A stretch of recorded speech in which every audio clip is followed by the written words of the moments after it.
Hello, bonjour, namaste, ni hao, and ohio, everybody. What is going on? It is Galeriot here. Welcome back to the YouTube channel once again for another Danmachi Memoria Freese video, and welcome to the skills and kits of the 6th anniversary units. Yes, the stream has just ended where we got to see the skills and kits for the 6th anniversary units for the first time, and I'm coming over here to make this TLDR video for you guys where we will be going over the stats, the skills, the kits for these units and seeing how good they actually are. And in my personal opinion, in all honesty, I feel like people are sleeping quite a bit on these units, and some of them are genuinely amazing. Now, of course, if you guys want to enjoy this video, please be sure to leave a like down below, subscribe to the channel for more Danmachi and Danmachi Memoria Freese content, and of course, let me know in the comment section down below, what do you guys think about these units? Do you guys like them, dislike them? Let me know. I'm very curious to see what you guys have to say down below. But yes, like I said, the stream has just ended for the Danmachi reveal for the skills and kits for these units,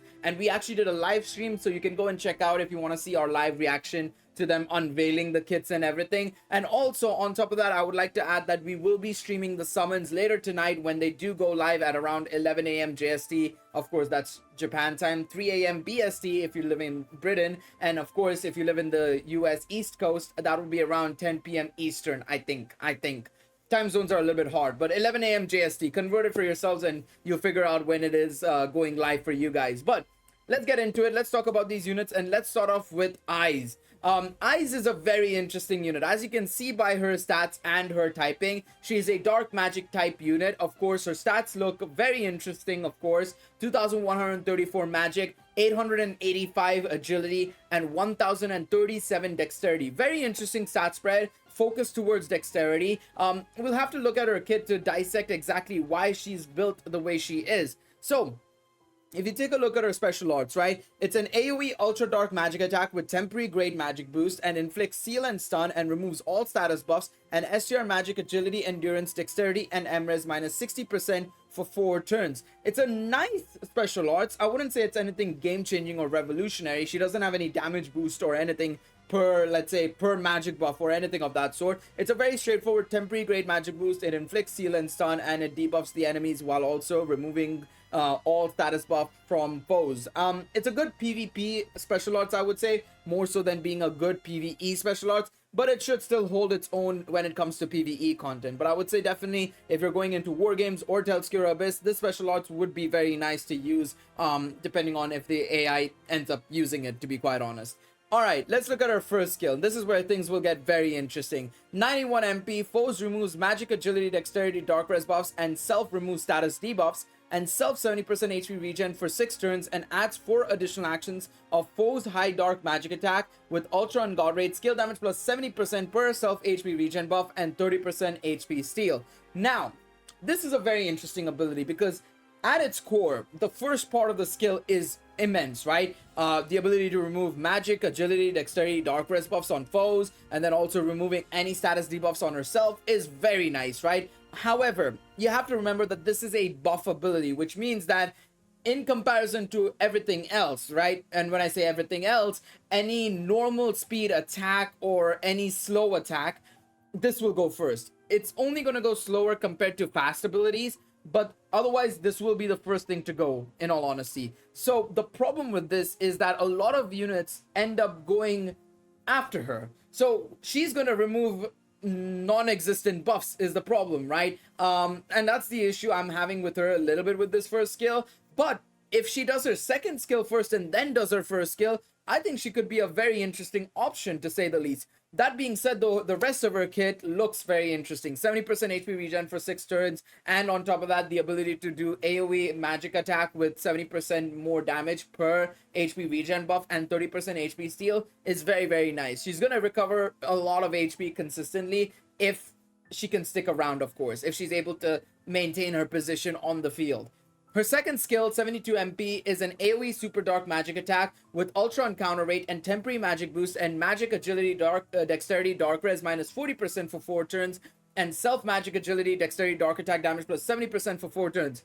Very nice. Now, This is a really nice ability in terms of the debuffs she implements, as well as the buffs she gives herself. It's really strong. I think this is where even in PvE she'll be fantastic. Now the only issue again here is that I feel like you could make an argument and say that while the second ability is really nice, that first ability is a little bit finicky, it feels like. And I think overall this Eyes can be a little bit of a finicky unit. Her second skill doesn't have a fast ability, which means that, you know, in reality, if she's going on turn 2 and she uses this ability, she'll go in the middle of the turn basically, because everybody else has a fast ability on turn 2, it feels like.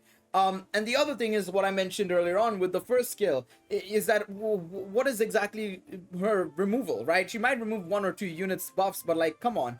So I feel like overall she's going to be used in a very specific team. I feel like, I know a lot of people are coming up with counter magic teams potentially as an idea. We spoke about this on live stream as well, that the counter magic team will be a fantastic option for her. She'll be fantastic in PvE as well. She'll hold her own there with the buffs she gives herself, and of course the debuffs she implements. She'll be fantastic there.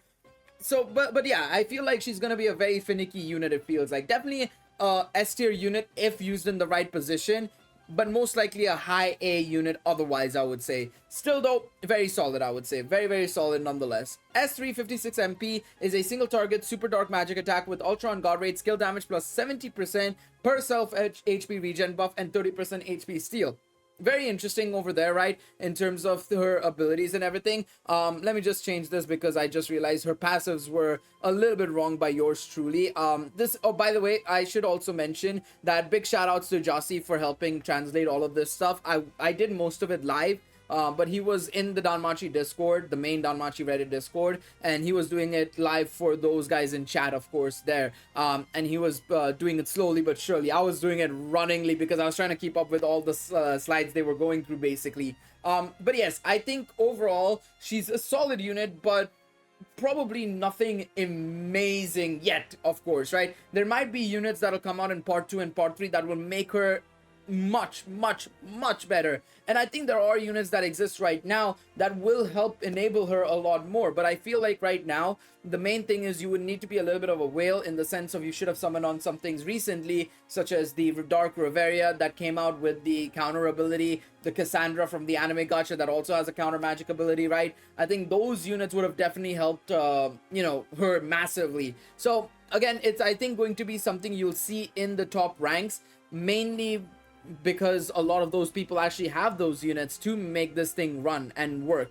in all honesty. So keep that in mind when you're summoning for this specific Eyes. Still though, very solid unit. Now we move on to Firebet, and I mean, his stats alone are insane. 2200 SCR nearly, 844 endurance, 1000 dexterity, 1229 agility. This man is a mini Hero Festa unit already, and that's not including his skills, which, by the way, are amazing, I must admit. He is insane. Fire physical, so super accessible. I feel like physical teams tend to be a little bit more accessible compared to magic, ailment, and Sol, to be quite honest.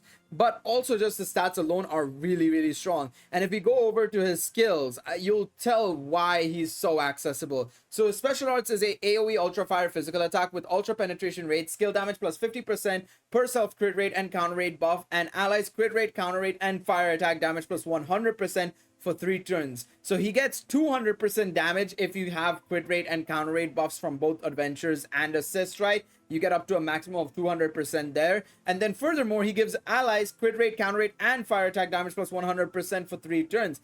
It's crazy how good this is. And his first skill, 94 MP, is an AoE super fire physical attack with ultra and counter rate and temporary strength boost, and foes agility dexterity fire res minus 40% for 5 turns, and self agility P-res M-res plus 65% for 5 turns, and adds 4 additional actions of foes high fire physical attack with 20% HP steal and shorten status buffs on foes by 2 turns. Insane. Honestly, insane. What an ability. Ability to reduce opponents' agility by 40%, gives himself agility, P-res, M-res. He is going off, honestly. What a unit here, honestly. What a unit. Already giving that agility control as well. He is ridiculously good. And furthermore, it's enhanced by his second skill. 99 MP, self-fast SCR crit rate, counter rate 80% for 1 turn. Allies fire attack damage, stun res, taunt res plus 60% for 1 turn. And this is where I'm saying he is a mini Hero Festa unit, basically. 20% of max HP barrier, and allies removes STR, magic, crit rate, and pen rate debuffs. He gives himself a barrier, guys. This is not something we've seen in any normal unit. It's always been exclusive to Hero Festas. Bell, Astreus, Ryu, and Otaro have these barriers. Nobody else has these barriers, and the fact that a normal unit now has this barrier is fantastic. In all honesty, you could say that this is a new form of mechanic basically, and we'll get onto that in a moment. Once we finish off going through all these units, I'll talk about the whole new mechanic thing. But basically, this is effectively something new we're getting for a time limited unit that's not a Hero Festa, of course, right? Also, HP greater than 10%, add 1 KO save, and removes if HP is less than 10%. So he gives himself a KO save as well, which is fantastic. His third skill is 38 MP, Super Fire physical attack with Ultra and God rate skill damage plus 50% per self crit rate and counter rate buff. So again, 200% damage on his third skill as well, making him a fantastic option for even single target content. If you look here as well, he gives himself counter damage, damage on crit, STR, endurance, agility, dexterity plus 40%. It's insane. And this is the reason why his stats are so high, by the way. STR, endurance, agility, dexterity plus 40% is crazy. And then also counter damage as well, and crit rate damage is unbelievable. You're gonna see a lot of damage from this guy. This guy, I think, is being a bit of a sleeper, honestly. I feel like people are underrating this guy. This guy is gonna be super accessible and a fantastic unit, honestly, for so many players. Easily an S tier unit, in my personal opinion. Easily S tier unit. Now, we'll take a look at Riveria here. Water Record Buster Riveria, of course, right? Riveria's special odds is a single target ultra water magic attack with ultra critical rate, temporary grade magic boost, and removes MRES buffs and adds 4 additional actions of 4 high water magic attacks, skill damage plus 40% per self magic crit rate pen rate buff, and allies SA gate charge plus 44% and magic 120% for 3 turns. So being a single target unit, her dexterity is obviously going to be high anyways. But what she does on her special arts is insane. Now, you might be saying, Gale, why aren't you complaining about the temporary grade magic boost? And I would, to be quite honest. I think I would if her additional actions weren't insane. Her additional actions are cracked, honestly. It's unbelievable how good she is here. Single target, high water magic attack, first and foremost. It's high, but skill damage plus 40% per each self, magic crit rate pen rate buff. So that's 3 buffs, right? 120% from adventures alone, 120% from assists. That's 240% damage on her additional action, bro. That is insane. Then furthermore, she gives allies SA gate charge gain 44% and 120% magic as well for 3 turns. It's ridiculous how good this is. This additional action is unbelievable, honestly. It's unbelievable. Her S1 is 79 MP, foes fast super water magic attack, and MRES minus 40% for 3 turns, and self magic plus 100% for 3 turns, and adds 3 additional actions of high water magic attack, single target by the way, skill damage plus 30% per self magic and crit rate and pen rate buff, which means again it's basically 180% damage there, and SA gate charge gain plus 33% for 3 turns. Insane, insane, insane, insane. And then her second skill, 47 MP, allies 10% MP heal, so that's great, right? Crit rate, pen rate, god rate, and water attack damage bonus plus 40% for 3 turns on allies. And then allies SC and AoE damage taken minus 30% for 3 turns, and extend status debuffs on foes by 3 turns, or foe I should say here, single target foe, by 3 turns. Really solid, because she becomes a status extender as well. Now, the buffs itself may not seem that crazy, but you have to remember she's giving herself so many buffs across the board. Crit rate, pen rate, god rate, the SC and AoE damage taken also is being reduced. It's crazy. Then her third skill is sort of like an inverse of the second skill. So instead of MP heal, it's HP heal. She also extends status buffs on allies by 3 turns rather than extends foe status debuffs by 3 turns. And then she also reduces the foes crit rate, pen rate, god rate, and water res by 40% for 3 turns, and also increases the damage they take by 30% from SC and AoE damage. So effectively, it's literally just like I said, an inverse of the second skill. But Riveria, right, is a fantastic unit in my personal opinion. So first and foremost, taking a look at this, plus 45% fire res, counters are full water magic attack. On the counters as well, she reduces the opponent's STR and magic by 45%. You also have 40% magic endurance dexterity here, 25% damage on crit and pen. Very solid overall, I think. She's very good. You're gonna use her in a very interesting fashion where you're gonna rely more so on her additional actions than anything else. Her additional actions are effectively the main attacks effectively here, right? So you want to try and keep those up as much as possible. So you're probably gonna do like S1, S1, S2, S3. Then you're gonna bring her special arts in, then do S2, S3 again, so that you can extend those buffs again and stuff like that. And then you'll use her special arts again. She's going to be the main agenda when it comes to ensuring that your special arts is up at all times, basically. A fantastic unit here, in all honesty.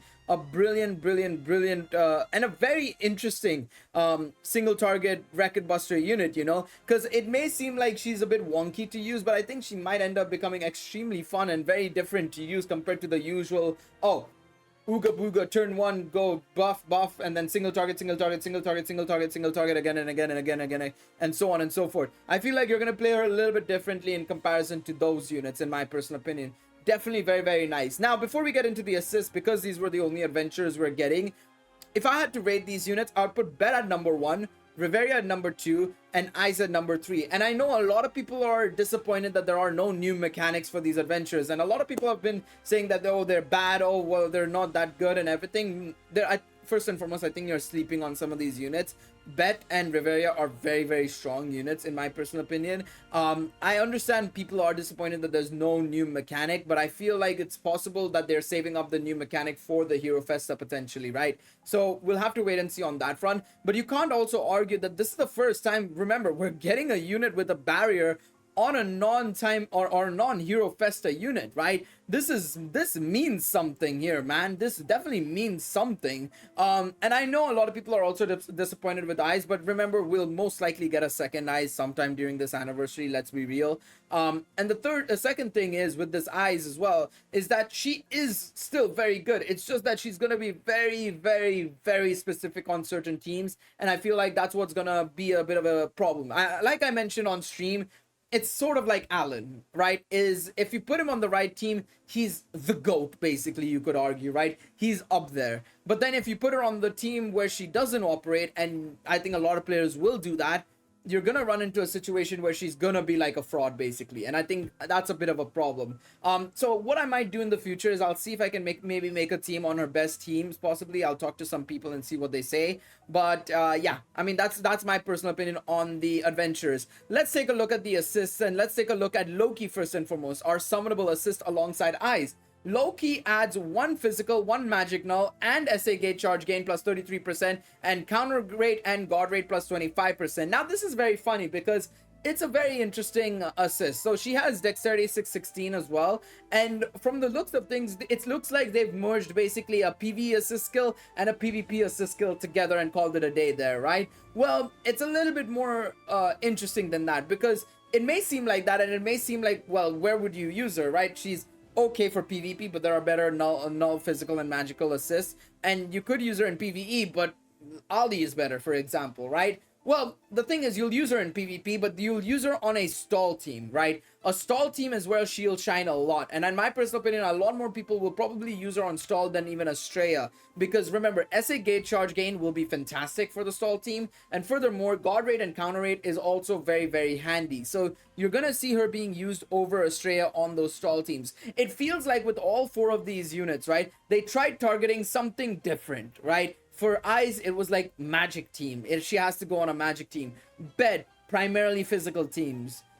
Reveria, obviously water record buster, and then of course with Loki, it's stall. So it feels like they tried targeting so many of these different things, and I feel like that's also something that I feel like people are disappointed by. It's because they're targeting so many different things, and none of these units work well together, right? When we've had 2 unit banners previously, right, which was of course when we had Argonaut, when I'm talking about anniversary, Argonaut and Grand Day, the units on those banners worked well together. Argo, Crozo worked well together. Bellafia worked well together. Here it's because they've done it so widespread, as it feels like these units are meh. But no, if you think about it, and if you put the team building in the right position, and you get them in the right position, they will shine. Some of these units are easier to shine. Bet, for example, I think he's much easier to shine than, say, for example, Eyes. But that doesn't change the fact that Eyes can also shine when put in the right place, basically. So that's my personal opinion. I know a lot of people, I feel like some people are looking at it from a one-dimensional perspective or two-dimensional perspective. Look a little bit outside the box. Look a little bit outside the box and look at it from a different angle, and you'll see that these units are genuinely really good. But it's just that, you know, now that we've gone from 3-unit banners from previous anniversaries, right? We went from having 6 units in part 1 to having only 4 units in part 1. You could make an argument and say that's actually been a bit of a detriment to the team building side of things, because now we're missing 2 units that would have maybe helped the teams out massively, right? Last year we had Lazar, we had Lazar, Fianna, Helga, Melia. Right now it feels like, and we obviously had Ryulu, and of course, who was the other assist? I'm tripping. Who was it? It was... How am I forgetting who the 6th assist was? Kid Felice, right? Okay, I can't believe I completely forgot about Kid Felice. Now, imagine you remove Kid Felice, right? Say, for example, which is fine because she was a PvE assist anyways, right? But you have Ryulu, who's obviously, you could argue, like Loki in this situation, basically, right? That one assist that's solid, right? And very, very strong, arguably. But then you look at the other 4 adventures, and you've removed one of them, basically, right? You've removed one of them. So in this case, what's happened is it's like having Fianna, Helga, and Lazar, and you've removed Melia, or you've removed Helga and you've put Fianna and Melia basically together, and Lazar is there because he's the Record Buster unit. That's what Reveria is here. So that's how I feel personally. Is like, I feel like you could make an argument and say that those 2 extra units maybe might have helped the teams out a little bit more in part 1 and made it seem like a lot bigger and better potentially. But yeah, I think part 2 and part 3 will easily solve these issues and make these units seem a lot better, in my personal opinion. All right, taking a stand, Lafia. This is the free-to-play assist, by the way. This is the first unit they actually showed off, but the last unit that I'm going to be talking about. You can see her stats here, very free-to-play stats, nothing to cry home about, or write home about even, I should say. 388 in endurance, and 395s across the STR and magic stat. If you take a look at her assist skill, then this is where it's very interesting. So it's an AoE, or foes, STR magic P-res M-res minus 15%, and adds 1 instant effects of when attacked. Self if HP is greater than 10% of max, adds 1 KO save, and it's removed if HP is less than 10% of max, and this effect can happen once per turn. It's only 1 instant effect, so it doesn't matter. But basically, she's like sort of like a non-LB'd Marie, basically, right? Marie is a very similar unit here, where she has the KO null for all allies at MLB, but at lower LBs, she only has it for herself. And this is what Lafia is, basically. It's the same situation here, where it's only on herself, basically, rather than allies. And her stat reduction and everything, like the debuffs she gives, is very nice as well. I wouldn't say it's anything to cry about, to be quite honest. I kind of like the fact that it's 15% down on STR Magic P-res M-res, pretty solid. So yeah, overall pretty solid. But yeah, I think overall I still like these units overall. Like I said, you know, I really like Bet. I think he's fantastic. Eyes is very specific, but I think you can get her to work really well depending on the team. Reveria is solid. I cannot wait to try out the Water Record Buster team with only Reverias as well. It's going to be a lot of fun. And yeah, I like Loki as well. I think I like Loki as well, especially because she just is very nice with the adds 1 Fizz Null, Magic Null, SAK Charge Gain, and so on and so forth. So yeah, let me know what you guys think in the comment section down below. I'm very curious to see your insights on these banners. What are you planning on summoning on? Have you changed your mind maybe on what you want to summon for? Let me know in the comment section down below. Thank you guys so much for watching this video. Please be sure to leave a like down below, subscribe to the channel, and I will see you guys next time. Take it easy, everybody. Bye-bye.